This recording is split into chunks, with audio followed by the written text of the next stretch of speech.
I spent the next few days in a haze of anger and self-pity. I replayed every moment of our relationship, looking for signs I'd missed, red flags I'd ignored. How had I been so blind? Then Sarah texted me, "I heard Jake told you about Emma's engagement. I wanted you to hear this from me, it's not what you think." "What do you mean?" I texted back. "Can we meet for coffee? There are things you need to know." Against my better judgment, I agreed. Sarah looked nervous when I met her at the little cafe downtown. She'd ordered us both coffee, but hers sat untouched while she fidgeted with her napkin. "I probably shouldn't be telling you this," she said finally. "But I can't watch you think the worst of Emma when it's not true." "What are you talking about?" "The engagement. It's not real." "Well, it is, but it's not. It's complicated." I frowned. "How is an engagement complicated?" Sarah sighed. "Emma met Marcus right after you broke up. He was persistent, charming, everything she thought she wanted. But she was also vulnerable and heartbroken and not thinking clearly." "Get to the point, Sarah." "Marcus proposed after 3 weeks. 3 weeks. And Emma said yes, but not because she loves him." "Then why?" "Because she was trying to prove to herself that she could commit to someone. Because she thought if she could say yes to a stranger, then there must have been something wrong with you, not her." I stared at Sarah, trying to process what she was telling me. "That's insane." "I know. And it gets worse. Emma realized her mistake almost immediately, but by then she'd already said yes, already told everyone, already started planning a wedding. She's trapped herself in an engagement to someone she doesn't love because she's too proud to admit she made a mistake." "That's her choice," I said, even though my heart was racing. "Is it? Because she calls me crying every night, talking about how she ruined the best thing that ever happened to her. She knows she messed up with you, and she's punishing herself by marrying someone she doesn't love." "Why are you telling me this?" "Because you both deserve better. Because Emma is about to marry the wrong person for all the wrong reasons, and you're walking around thinking she never loved you when the truth is she loved you too much to handle it." I sat back in my chair, overwhelmed. Even if that's true, what am I supposed to do about it? She's engaged to someone else. "Fight for her," Sarah said simply. "Show up at her engagement party next weekend and tell her how you feel." "Absolutely not." "Why not?" "Because she made her choice. Multiple choices, actually. She chose to dismiss me at your wedding, she chose not to fight for our relationship when I left, and she chose to get engaged to someone else. I'm not going to be the guy who shows up and ruins her engagement party." Sarah leaned forward. "What if she wants you to ruin it?" "Then she should have thought of that before she said yes to someone else." We sat in silence for a moment, Sarah looking defeated and me feeling more confused than ever. "I have to ask," I said finally. "The night of your wedding, when Emma caught the bouquet and said what she said, was she really just nervous, or was she being honest?" Sarah's face fell. "She was being honest. But not about you specifically.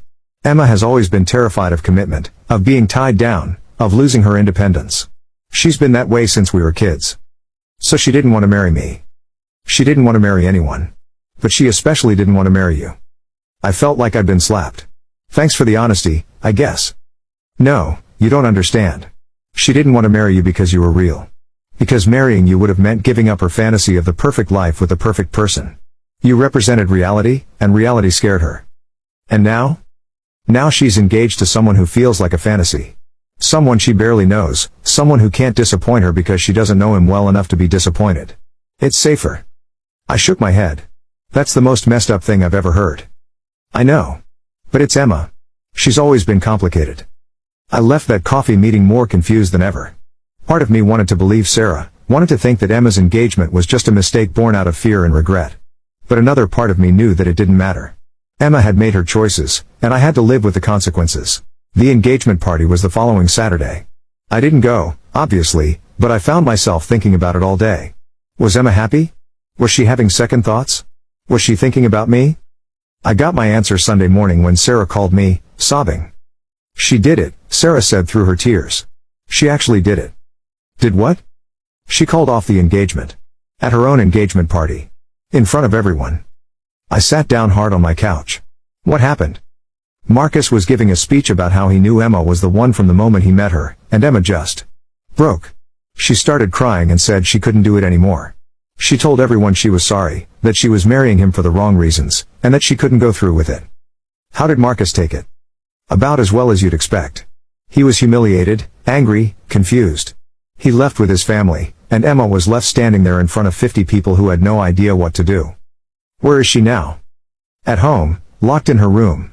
She won't talk to anyone. She just keeps saying she's ruined everything.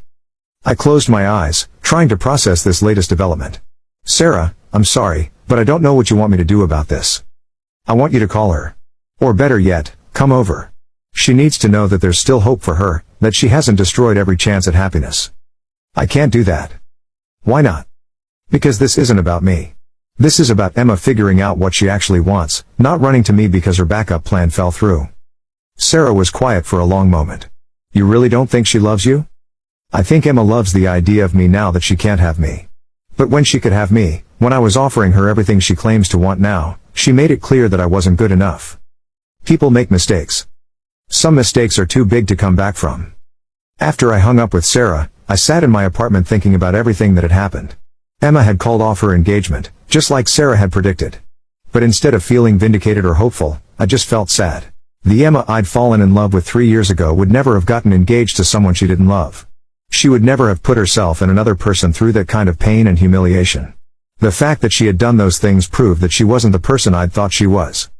Or maybe she was exactly the person I'd thought she was, and I'd just been too blind to see it. Either way, it didn't matter. Emma had made her choices, and I had made mine.